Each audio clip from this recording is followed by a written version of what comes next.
The emergency lights cast an eerie red glow across the Coalition Command Center as Ambassador Veltar watched another star system disappear from the galactic map. His tentacles trembled as he processed the latest casualty reports. 14 billion lives had been consumed in the Centauri cluster alone, their screams still echoing through subspace communications before falling silent forever. Admiral Kefros stood at the central display, his blue scales dulled with exhaustion. For 3 years, he had commanded the Coalition's finest fleets against the Devourer swarm. Every battle had been a retreat. Every victory had been temporary. The biomechanical horrors that swept through space seemed to learn from each encounter, adapting their tactics faster than any organic species could evolve countermeasures. Status report, Veltar demanded, though he already knew the answer would bring no comfort. The Outer Rim colonies have gone silent, Kefros replied, his voice barely above a whisper. The Devourers are moving toward the core worlds. At current rate of expansion, we have perhaps 6 months before they reach our capital systems. The assembled delegates from across the galaxy sat in stunned silence. The Korthok hegemony, warriors bred for combat across generations, had lost entire fleets. The Axiom Republic's most advanced weapons had proven useless against creatures that seemed to devour technology itself. Even the ancient Veil Confederation, masters of psychic warfare, had fallen back in terror from minds that felt no pain and knew no fear. Dr. Nixera, the Coalition's chief xenobiologist, approached the central display with hesitant steps. Her research had focused on understanding the Devourers, but 3 years of study had yielded little hope. The creatures were unlike anything in the galactic database, part machine, part organic horror, all hunger. There may be one possibility, she whispered, her voice barely audible over the hum of failing life support systems. We've been monitoring transmissions from the Outer Rim. There's a species we've overlooked. They call themselves humans. The display shifted to show a small blue world, spinning in the darkness of space. To most galactic civilizations, it would have appeared unremarkably standard terrestrial planet, with primitive technology and fragmented governments. But the data streams that accompanied the image told a different story. Their planet is a graveyard, Nixora continued, her voice growing stronger as she presented her findings. Civilizations have risen and fallen there countless times. They've been at war with themselves for their entire recorded history. Look at these weapon signatures. They've created devices that can sterilize entire continents. They've poisoned their own atmosphere in the name of victory. The delegates studied the streams of data with growing fascination and horror. The humans had fought with stones and sticks, then metal and fire, then chemicals and radiation. Their strategies defied every principle of civilized warfare. They used deception, terror, and psychological manipulation as readily as conventional weapons. They have no honor codes, Nixera explained, no mercy protocols, no concept of acceptable casualties. They fight to win, regardless of cost. They've survived by adapting to become whatever their enemies fear most. Admiral Kefros studied the tactical analyses with the eye of a seasoned military commander. The humans' approach to warfare was unlike anything in Coalition doctrine, where galactic civilizations fought with predictable strategies and established rules of engagement. These creatures seemed to view conflict as a puzzle to be solved through any means necessary. Their technology is primitive, he observed. Chemical rockets, kinetic weapons, basic nuclear fission. What could they possibly offer against the Devourers? Not technology, Veltar realized, his understanding crystallizing as he processed the implications. Innovation, unpredictability. The Devourers adapt to conventional strategies because they follow logical patterns. But these humans, they don't follow patterns, they create new ones. The decision was made within hours. A diplomatic vessel was dispatched to the third planet of the Sol system, carrying offers of alliance and advanced technology in exchange for military assistance. The Coalition's finest xenobiologists worked to establish communication protocols, while tactical officers prepared briefings on Devourer capabilities and weaknesses. When the Coalition's ship entered Earth's atmosphere, it was met by primitive aircraft that nonetheless moved with aggressive precision. The humans had detected the alien vessel long before it reached their world, and had prepared for first contact with the same thoroughness they applied to warfare. Captain Lee Jinwoo, of the South Korean Space Command, was among the first to review the alien footage.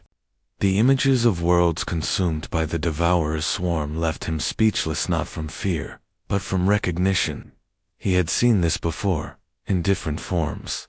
The relentless advance of an enemy that knew no mercy, that viewed all life as fuel for its expansion. "They're asking for mercenaries," General Park Dong-soo explained during the emergency briefing. "Soldiers who can think outside conventional warfare." Lieutenant Colonel Kim Min-ho studied the alien weapon specifications with professional interest. The technology was centuries beyond anything Earth possessed, but the tactical reports told a story of consistent failure. "Sir, their technology is superior, but they're losing. What can we possibly offer?" Jin Woo's response was immediate and certain. "What we've always offered. Our ability to survive by any means necessary." The first human volunteer units were assembled within weeks. Sergeant Yoon Ha-jin, a veteran of multiple conflicts, found herself boarding an alien transport alongside soldiers from every branch of Earth's military. As the ship prepared for its jump to hyperspace, she addressed her squad with characteristic bluntness. "I've seen the footage. These aliens fight like they're playing a game with rules. The Devourers don't have rules. Neither do we." The massive docking bay of Proxima Station hummed with activity as the first human transport ship settled onto the landing platform. Coalition officers watched nervously as the airlocks hissed open, revealing figures in crude but functional military gear. Major Song Kyungmin stepped forward, his equipment looking primitive compared to the sleek energy weapons carried by his alien hosts. Commander Veltar approached with diplomatic courtesy, extending his four-fingered hand in greeting. His species had perfected the art of warfare over centuries, following ancient codes of honor that governed every aspect of combat. "Welcome to the war," he said formally. "Your sleeping quarters are prepared, and orientation begins at dawn cycle. We will review tactical protocols, and we don't need sleep schedules." Kyungmin interrupted, his eyes already scanning the tactical displays mounted on the station walls. "We need intelligence on enemy positions, movement patterns, and weaknesses. How long since the last Devourer attack? What's their preferred approach vector?" The directness caught Veltar off guard. Coalition species typically spent days in ceremonial preparation before engaging in combat operations. "There will be time for briefings after you've rested, and Commander, with respect, we didn't come here to rest. We came here to fight. Show us where the enemy is." Within hours, the first joint operation was organized. Captain Oh Soo-jin found herself paired with a unit of Korthok warriors, beings whose entire culture revolved around combat excellence. Commander Zeffel, their leader, stood nearly 3 meters tall, his chitinous armor gleaming with ceremonial markings that told the story of 100 victories. "The mission parameters are simple," Zeffel explained as they approached the target zone. "A Devourer scouting party has been raiding our supply convoys. We observe their patterns, gather intelligence, and report back. We do not engage unless attacked directly. This is reconnaissance, not combat." Soo-jin nodded, checking her weapon systems. The alien technology felt strange in her hands, but the principle remained the same. Point, shoot, kill. Understood. Observe, and report. The target zone was an asteroid field where 3 supply ships had been attacked in the past week. The Dev had left their signature behind twisted metal structures that seemed to pulse with organic life, feeding on the destroyed vessels. Through her scope, Soo-jin watched the creatures moving among the wreckage with predatory grace. Fascinating, whispered Zephyl, recording their movements. Notice how they coordinate without apparent communication. The hive mind allows for perfect tactical unity. I noticed something else, Sujin replied quietly. They're not expecting an attack. Look at their positioning, no sentries, no defensive formations. They think they're safe. The mission is reconnaissance only, Zephyl reminded her firmly. We gather data and withdraw. Plans change, Sujin said, never taking her eyes off the enemy. Corporal Jang Minsik, set the charges. Ma'am, the aliens said.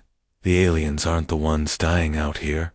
What happened next would haunt the Korthok warriors for the rest of their lives. Instead of the clean, honorable combat they had practiced for generations, the humans turned the reconnaissance mission into systematic slaughter. They used the Devourer's own dead as bait, rigging corpses with explosives that tore through the remaining creatures when they came to investigate. Sergeant Choi Hungyu moved through the aftermath with mechanical precision, checking each fallen Devourer and putting additional rounds into anything that showed signs of life. The creature's attempts to surrender aising appendages in what appeared to be submission gestures were ignored completely. This is barbaric, Zephyl whispered, his voice trembling with shock. They are defeated. Honor demands we accept surrender. This is war, Sujin replied, already planning their next move, and we're very good at it.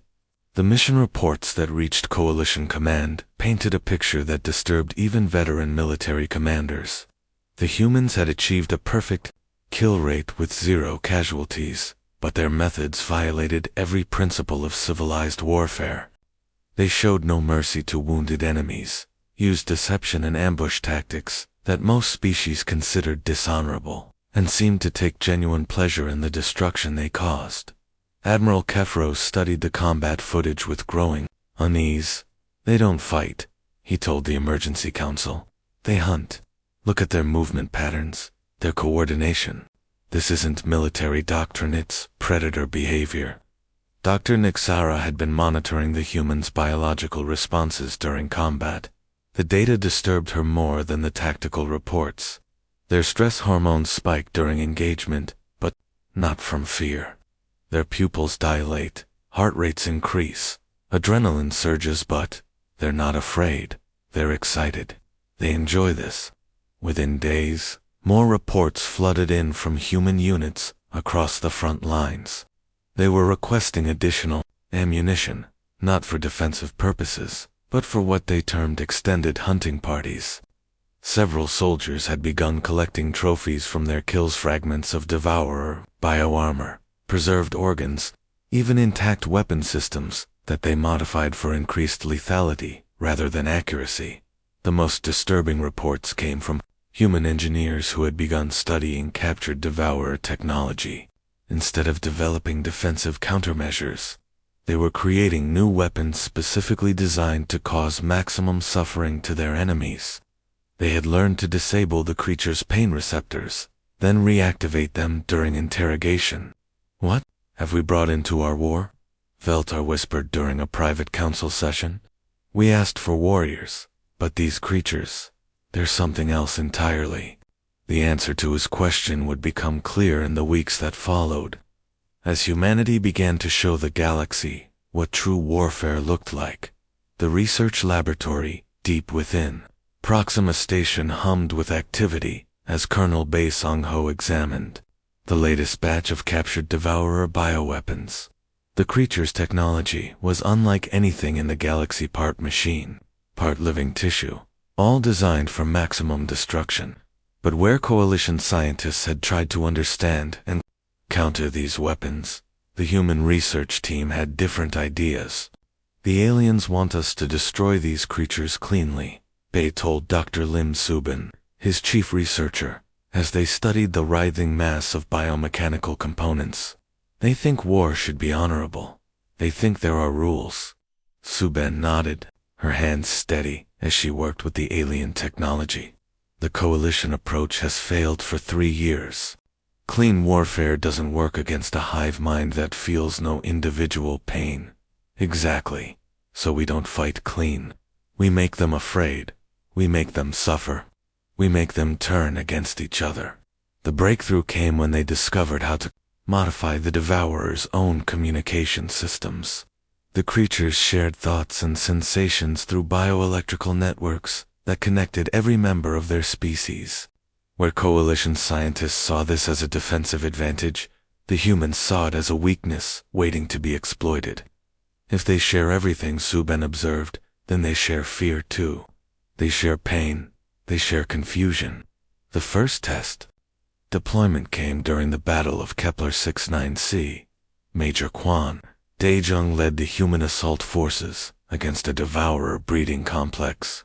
But instead of conventional weapons, they carried modified bioagents that the research team had created. The plan was simple in its brutality. Make the creatures see their own kind as enemies. Release the payload, Daejung ordered as his forces approached the complex.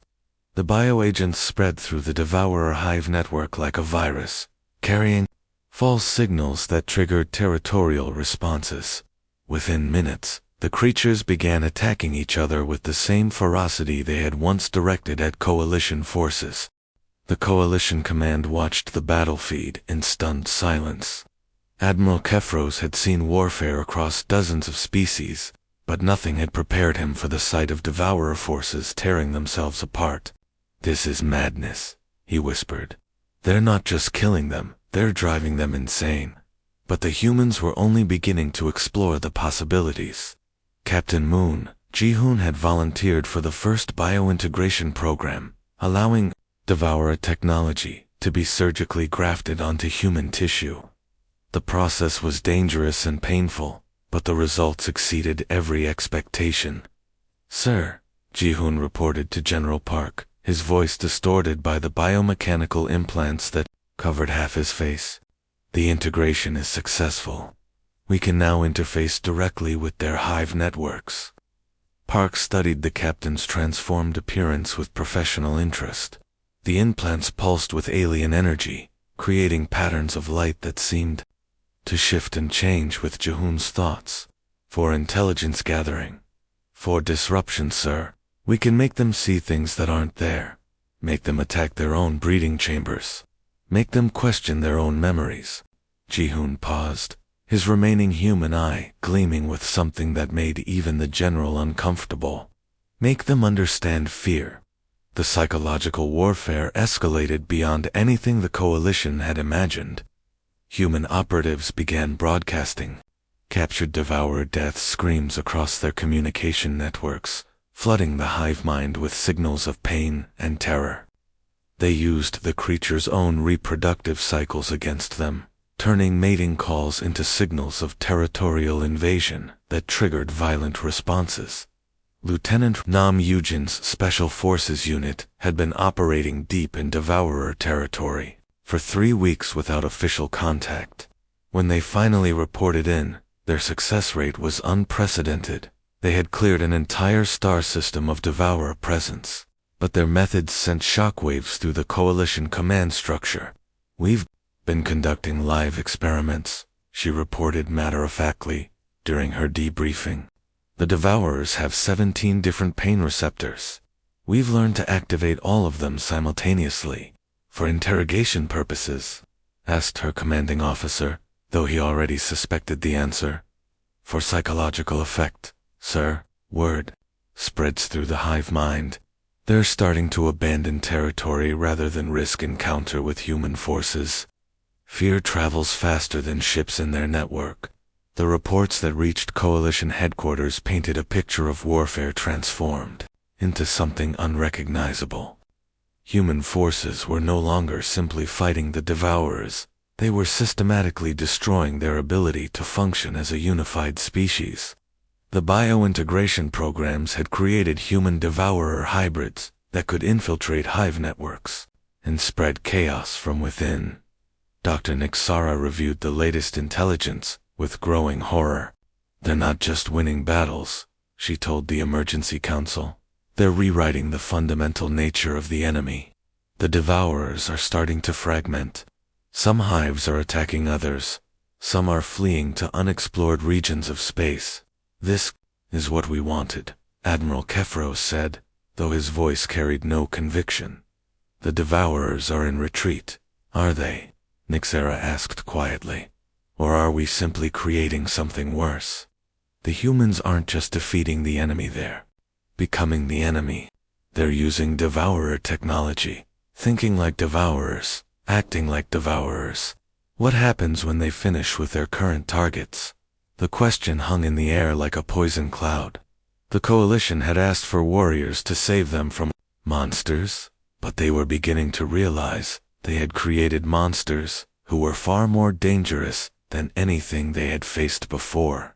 The emergency lights of Vega Prime Station cast long shadows across the Coalition Council chambers as representatives from across the galaxy gathered for what many believed would be their final meeting. Admiral Kefros stood before the assembled delegates, his blue scales pale with exhaustion and fear.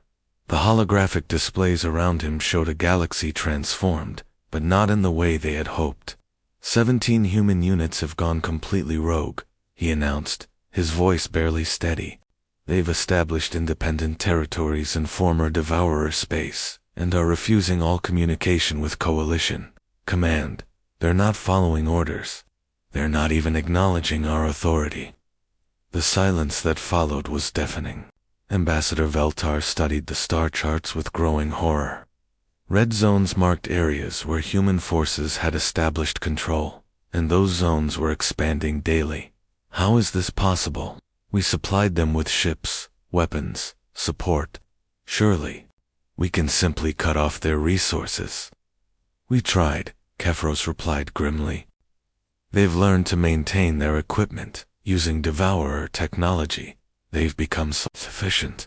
Worse, they've become aggressive. Colonel Shin Wushuk had been one of the first to sever contact with the Coalition. His forces had carved out a sector near the Orion Nebula, using captured Devourer biotechnology to create fortifications that could regenerate from damage and adapt to new threats. When Coalition diplomats attempted to establish contact, they were met with a simple message. We are no longer your mercenaries. Why should we answer to them? Wushuk asked Major Han So-young during their strategic planning session. The command center they had built was a fusion of human engineering and Devourer biotechnology, creating something that pulsed with alien life while serving human purposes. We're the ones winning this war. We're the ones who understand what it takes to survive. So-young studied the latest intelligence reports from their scouts. Coalition fleets were massing at the edge of their territory, but they maintained careful distance. The aliens are getting nervous. They're starting to see us as a threat rather than allies. Good, Wushuk replied, his smile cold. Fear keeps them honest. Fear makes them predictable. The situation deteriorated further when Captain Yuman Chen's research division made an unprecedented discovery. Deep in former Devourer territory, they had encountered a breakaway hive cluster that had been cut off from the main swarm during the human psychological warfare campaigns. Instead of destroying these creatures, the humans had begun negotiations. They're offering us territory in exchange for protection from the main swarm, Minjun reported to his superiors via encrypted communications. They fear us more than they fear extinction. They're willing to serve as our advanced scouts in exchange for survival. The Coalition intercepted fragments of these communications, revealing that some human forces were not just fighting the Devourers, they were recruiting them. The biointegration programs had evolved beyond simple weapon grafting. Humans were creating hybrid creatures that combined human intelligence with Devourer adaptability, creating soldiers that could survive in environments that would kill either species alone. Dr. Nixara's final report to the Council painted a picture of complete strategic failure. She had spent months analyzing human behavior patterns, trying to understand how their supposed allies had become something entirely different. The human forces have evolved beyond our control, she told the assembled delegates. They're not following our objectives anymore. They're pursuing their own agenda. Which is what exactly? Demanded Ambassador Veltar, though he suspected. He already knew the answer. Dominance. Complete and total dominance over everything they encounter. They don't see themselves as our allies anymore. They see themselves as our successors. Lieutenant Colonel Ju Jae-sun exemplified this new human mindset. His unit had been tasked with defending a coalition supply depot, but instead of maintaining defensive positions, they had converted the facility into a forward operating base for human expansion. When coalition administrators protested, they were politely but firmly expelled. The aliens can't protect themselves, Jae-sung told his troops as they fortified their new base.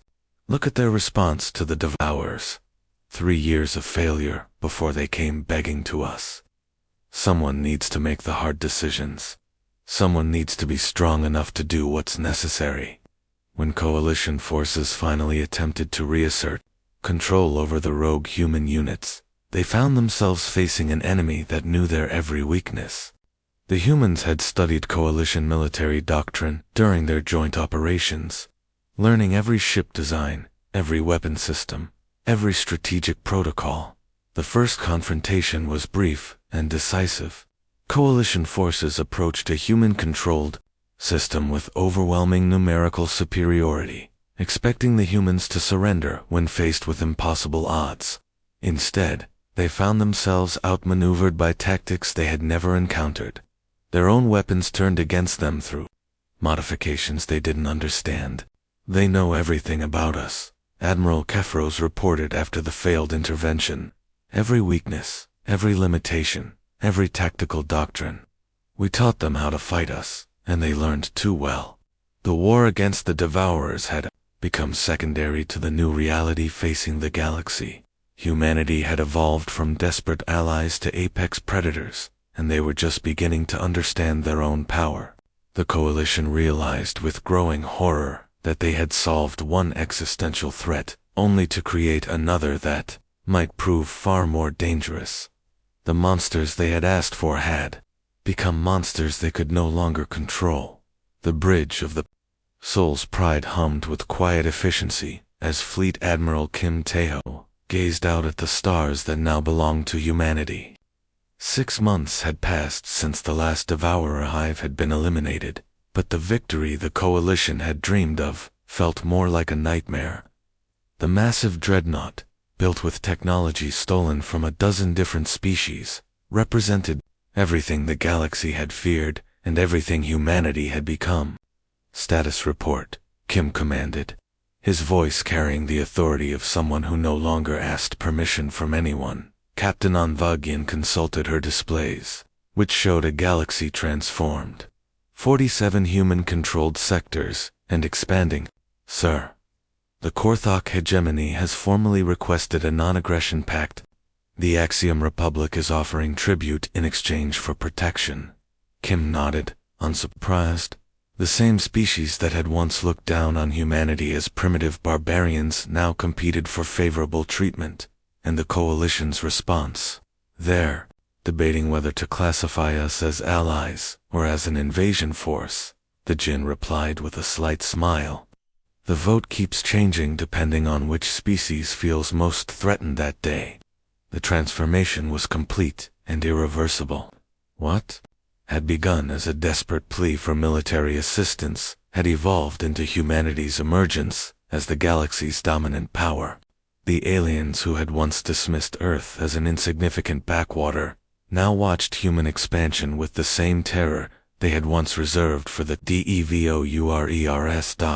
On the old coalition headquarters station, General Park Dong-soo reviewed the latest diplomatic reports with satisfaction.